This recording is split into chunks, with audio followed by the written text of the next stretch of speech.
Hi children, today we will discuss about social lesson, the British Raj and the revolt of 1857. Our country was very rich in ancient times. The Greeks, the Romans and Arabs and many others come to our country in the fast to carry on trade in spices like pepper and cardamom. ప్రాచీన కాలంలో మన భారతదేశం అత్యున్నత సంపదను కలిగి ఉండేది. ఆ టైంలో మన దేశంలో గ్రీకు వారు, ఫ్రెంచ్ వారు, అరేబియన్స్ ఉండేవారు. వీరు మన కంట్రీకి వలస వచ్చి వ్యాపారం చేసేవారు. ఏం వ్యాపారం చేసేవారంటే స్పైసీగా ఉండే మిరియాలు, యాలకులు, ధనియాలు ఇలాంటివి వ్యాపారం చేస్తూ ఉండేవారు. Similarly, the Europeans also come to our country for trade about 500 years ago. Greek వారు, రోమన్లు, అరేబియన్స్ మన దేశానికి వ్యాపారం చేయడానికి ఏ విధంగా వచ్చారో అదే విధంగా యూరోపియన్లు కూడా మన దేశంలో వ్యాపారం చేయడం కోసం 500 సంవత్సరాల క్రితమే వచ్చి స్థిరపడ్డారు. The Portuguese were the first among them. They landed at Calicut under the leadership of Vasco da Gama in 1498 on the coast of Kerala.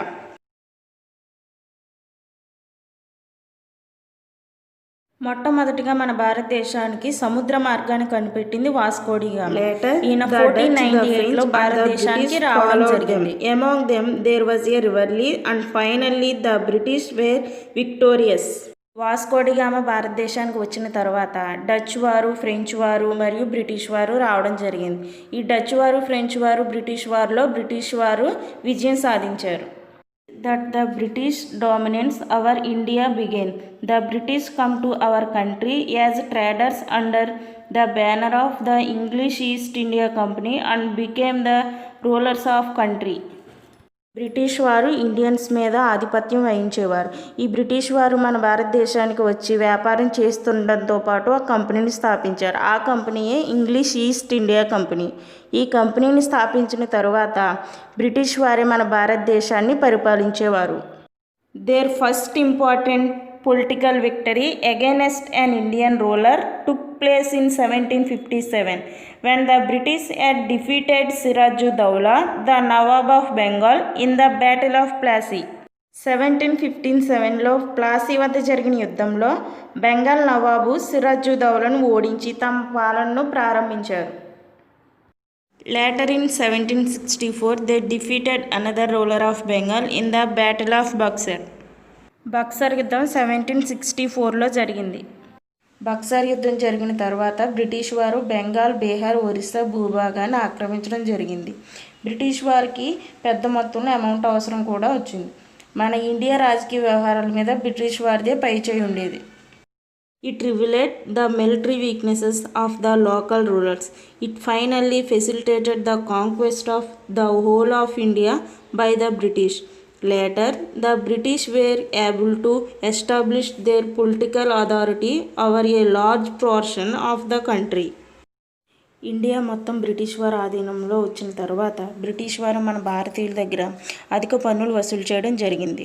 అధిక పన్నులు చెల్లించకపోతే వారు నిర్దాక్షిణ్యంగా శిక్షించేవారు. భారతదేశం వచ్చి స్థిరపడి ఎక్కువ భూభాగాన్ని వారు సొంతం చేసుకోవడం కూడా జరిగింది. మన ఇండియన్స్ బ్రిటిష్ వారి చేతిలో ఘోరమైన పరిణామాలు ఎదుర్కోవాల్సి వచ్చింది. బ్రిటిష్ వారు పెట్టే కండిషన్స్తో భారతీయులు కూడా భరించలేకపోయేవారు. The revolt of 1857 was a big revolt against the British rule in India. V.D. Savarkar called in the First War of Indian Independence, the British in India very completely shaken by it.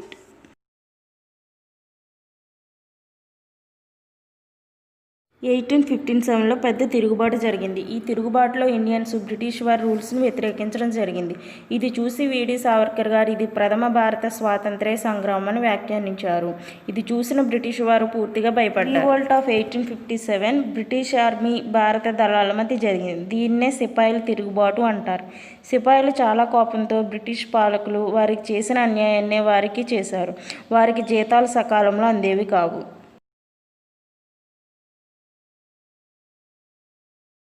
Revolt of 1857 British army, భారత దళాల మధ్య జరిగింది. దీన్నే సిపాయిల తిరుగుబాటు అంటారు. సిపాయిలు చాలా కోపంతో బ్రిటిష్ పాలకులు తమకు చేసిన అన్యాయాన్ని వారికి చేయడం జరిగింది. They were paid low salaries and treated with contempt. The introduction of the Enfield rifle became the immediate case for the revolt of the sepoys. The cartridges of the new rifle were greased with the fat of the cow and the pig. The sepoys had to bite the cartridges before using them.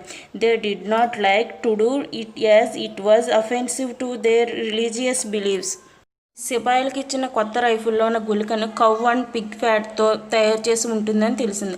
ఆ రైఫిల్ను ఉపయోగించాలంటే వారి మౌత్తో ఉపయోగించాలని తెలిసి అలా చేయడానికి వారు దాన్ని ఇష్టపడలేదు. ఈ విధంగా చేస్తే వారి మత విశ్వాసాలకు అభ్యంతరకరంగా ఉంటుందని భావించారు.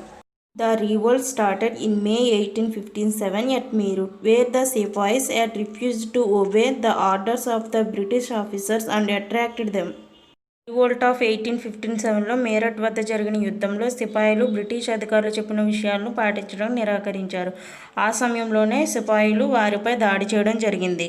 From Meerut the revolting sepoys march to Delhi and declared Bahadur Shah to the Mughal emperor as the emperor of India. మీరట్లో జరిగిన యుద్ధంలో ఆ సైన్యం మొత్తం ఢిల్లీ వైపు కదులుతుంది. ఢిల్లీని ఆక్రమించిన మొఘల్ చక్రవర్తుల్లో చివరి వారైన బహదూర్ షాను భారతదేశ చక్రవర్తిగా ప్రకటించడం జరిగింది. The revolt spread to other places like Benares, Lucknow, Jhansi and Kanpur. Not only sepoys but also farmers, traders, zamindars, rulers and others took part in it. మీరట్లో జరిగిన యుద్ధం తర్వాత ఈ తిరుగుబాటు ఇతర ప్రదేశాలైన బెనారస్, లక్నో, ఝాన్సీ, కాన్పూర్లకు వ్యాప్తి చెందడం జరిగింది. అది మాత్రమే కాక ఈ తిరుగుబాటులో సిపాయిలతో పాటు వ్యాపారులు, జమీందారులు, పాలకులు, ఇతరులు కూడా పాల్గొనడం జరిగింది. రాణి Lakshmibai of Jhansi, Nana Sahib, Tantia Tope, Begum Hazrat Mahal, Awadh, Kunwar Singh in etcetera.